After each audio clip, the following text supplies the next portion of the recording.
Welcome to the Wild and Free with Anna Love podcast. I am your host, Anna Love.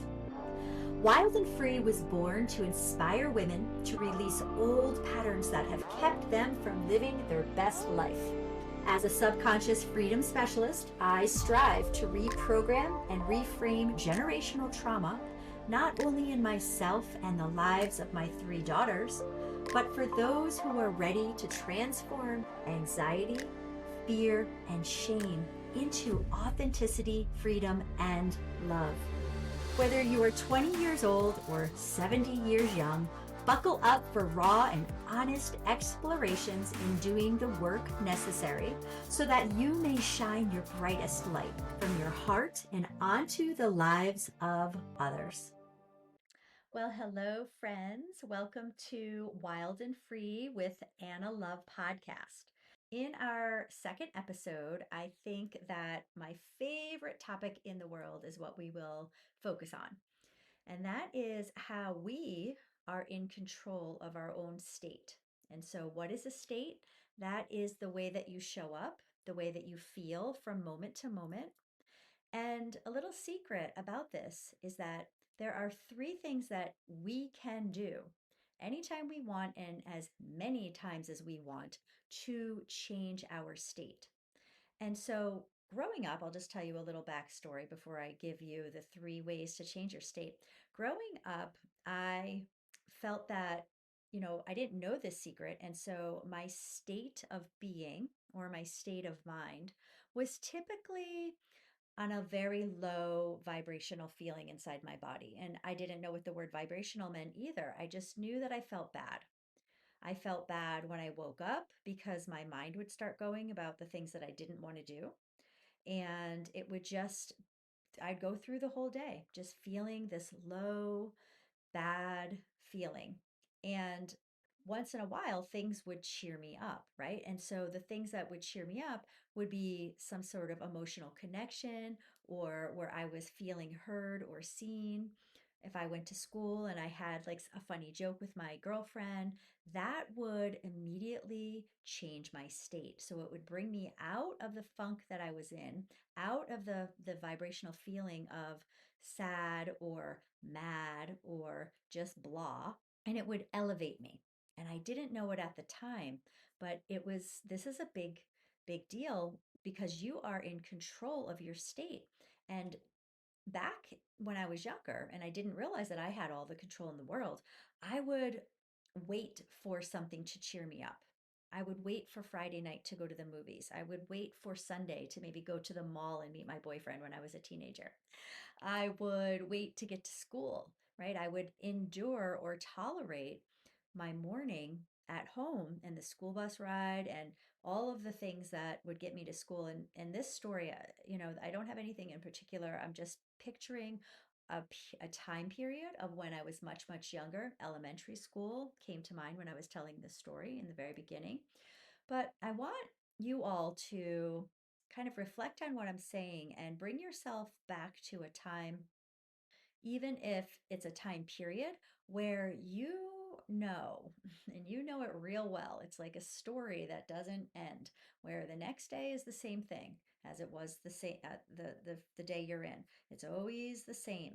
You go home and you already know the way that you're going to feel when you come off the bus or you come home from work or you come home to a specific person that's going to be in your house and what type of state that's going to put you in. Okay. And the event is what you are allowing to control your state. So sometimes people's states are controlled by the weather. Sometimes it's controlled by what's in their bank account when they wake up. Sometimes, back in the day, I remember if I bounced a check, that was an actual thing, right? When we wrote checks.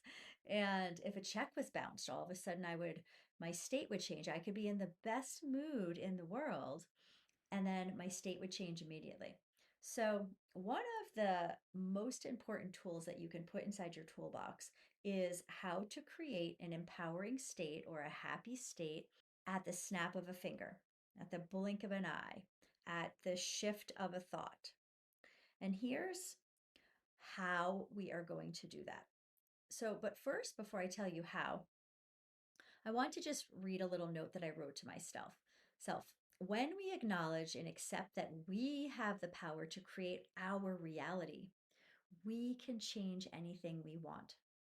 Okay, so when we accept that we are that powerful, we don't need the weather or money or what friends say about us or to us or our grades or any of those things to affect our state. Now, I'm not saying that you're not allowed to be happy because, you've won the lottery, right? Or because you've just made a lot of money or you've just made a deal or you've reached a goal. I'm saying that you don't want to allow yourself to be sad when it's unwarranted.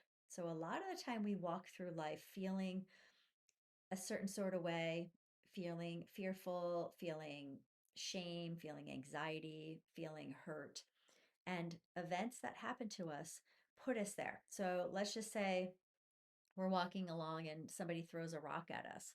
Well, the rock was thrown at us and it can change our state and we can be angry for the rest of the day. And we can talk about it with all the people that we meet, talking about how angry we still feel about the event that happened 3 hours ago. And our state is lower. And the problem with that is when we allow circumstances and events to create our state for us, then we are not the ones in control. And what's even worse is it not only does it invite in additional instances, just because of the laws of attraction, it invites in more events that are matched to that vibrational frequency. So if you walk around angry, then you're going to call in more events that could potentially make you angry if you don't have control over your state. And I'm not saying that you can't have your emotions fluctuate from sadness to sometimes anger because things do happen. But what I'm saying is like don't get me wrong. I never want to suggest that we only ever want to be happy 24 hours a day. Okay. I feel like that's a little bit unreasonable. I'm not saying let's wipe our emotional slate clean except for happiness and positivity. That's not what I'm saying. What I'm saying is have the control to be able to not only change your state whenever you want to, even if you wake up and there's a rainstorm and your flight got canceled and you were supposed to go on vacation, don't let that change your state. I'm not saying you have to be happy about it, but be neutral. Okay. So having control over your state is a way of keeping yourself in a state of neutrality, right? So nobody says you have to be totally at the highest level, but I'm suggesting that we don't have to be at the lowest level or in a negative state or something that's going to make us grumpy and it's going to snowball into negative things happening in our life, right? We want positive things. We want to invite in positive things and doors opening. And the best way to do that is to be staying neutral or being able to shift our state. So let's learn the 3 ways to do that. So, number one, the easiest thing to do is to change your physiology, which is to turn on some music and dance around, to do some jumping jacks, to get down on the floor and do some squats or some push ups, right? Any form of movement is going to change your physiology and change your energy. So when we have a negative state, it gets balled up, it gets stuck inside our body. And the quickest way to change that is to start jumping around and moving around, and it changes your energy. So, step number one is changing your physiology. So, what I love to do is on a daily basis, I like to do some sort of an exercise. It's my maintenance, and it's either cardio, lifting weights, doing yoga, doing qigong. I've learned recently any type of movement that you want is going to keep your energy up, and if you plug it into your life, your lifestyle, like it's the maintenance, then it's going to become the norm, and you are going to stay regulated. Like your nervous system is going to stay regulated easier because you are maintaining this movement in of your energy. But if you wanted to do something quick, like I said, it can be a fast shift. Turn on some music, dance around, and see how you feel. I guarantee your energy will change for the better. The second way to change your state in an instant is by changing what you are focusing on. That means that we really get what we focus on. So if you are focusing on what you don't want or what you're afraid you will get in the future, you are going to feel bad about that. If you are focusing on what you want in the future, that is amazing, that is going to feel good, that is going to bring connection, that is going to bring love, that is going to bring you closer to your goal, you are going to feel amazing in your body. So, your energy, okay, you have control of your energy.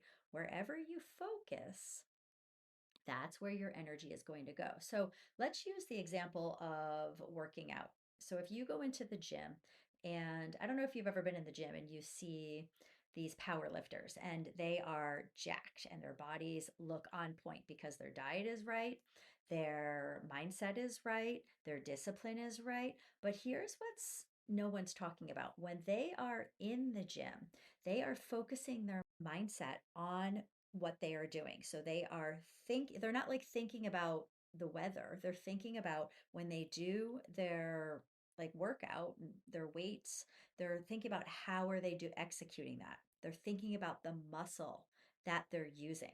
So if they're working on biceps, you better believe that their mind is focused on their bicep. Okay, they're not thinking about what's going on in their legs or their glutes because they're not working that muscle. So when you focus on exactly what you want, you are going to put all of your energy into there. And it's very much like you put yourself into a trance almost, right? Like you'll hear me moving forward talking a lot about trance and hypnotherapy in a hypnotic state. When you are focused on something, you are going to get more of that thing. Okay, so that's just one example.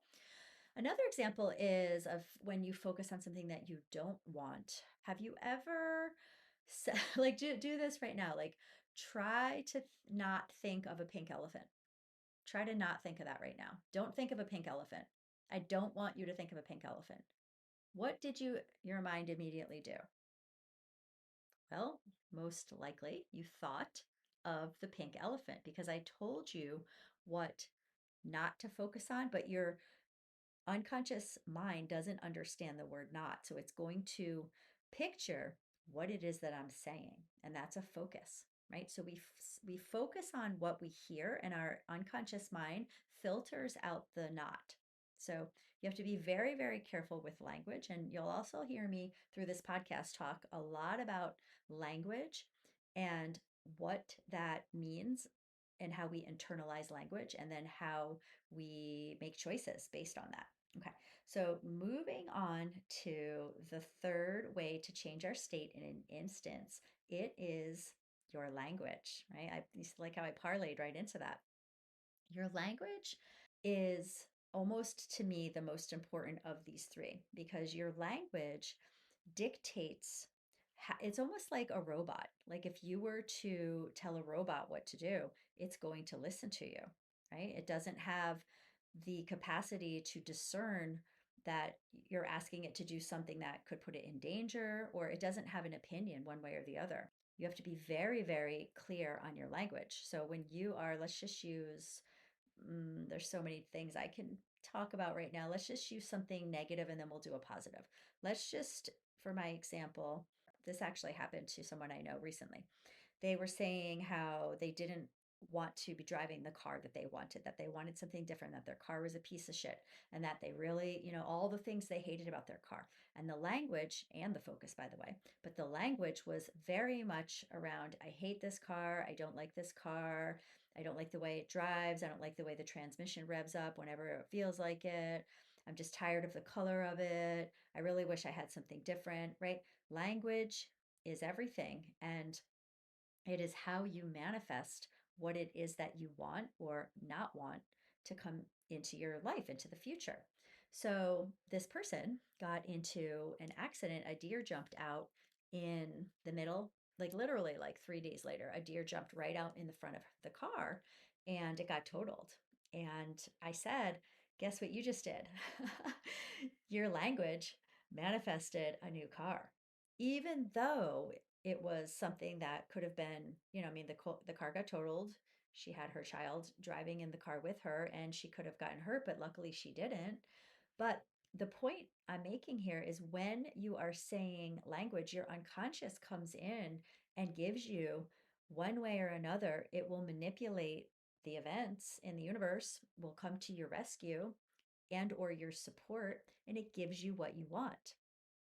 Okay, so when your language, and I'll give another example of a negative just because it's so fascinating for me when I learned this stuff. So, if you, let's just say that you've got an event coming up and for some reason you're a little apprehensive, like maybe it's a public speaking event, it's an engagement that is new to you, you're not really comfortable doing it.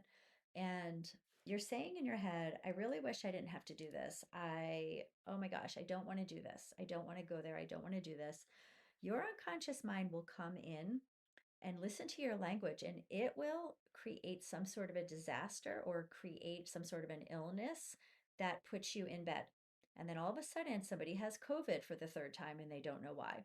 All of a sudden, we have the fever, or we have a little sore throat, or we have, an infection somewhere in our body that shuts us down and we are not actually physically able to do the thing. Check your history on if I'm right here. And it takes some inner just going inside. And really, if you've never heard this before and you're like, what is she talking about? I don't believe what she's saying. I want you to just take inventory of your life, just humor yourself and let me know. I'd love to hear. Hit me up on Instagram or Facebook somewhere and let me know if you've seen evidence of this truth. Now, let's look at the positive, okay? Your language can bring about positive things. You can change your state, right? We're talking about state change. And when you are talking about, let's just say you are ready to go on vacation and you are psyched up about it, but the next day, all of a sudden, your flight gets delayed. Well, you can make this a positive or a neutral state by just saying, yeah, it is what it is. This too shall pass. And we are going to accept this delay and we're going to get on our flight when we need to, and we're going to get to our destination when we need to.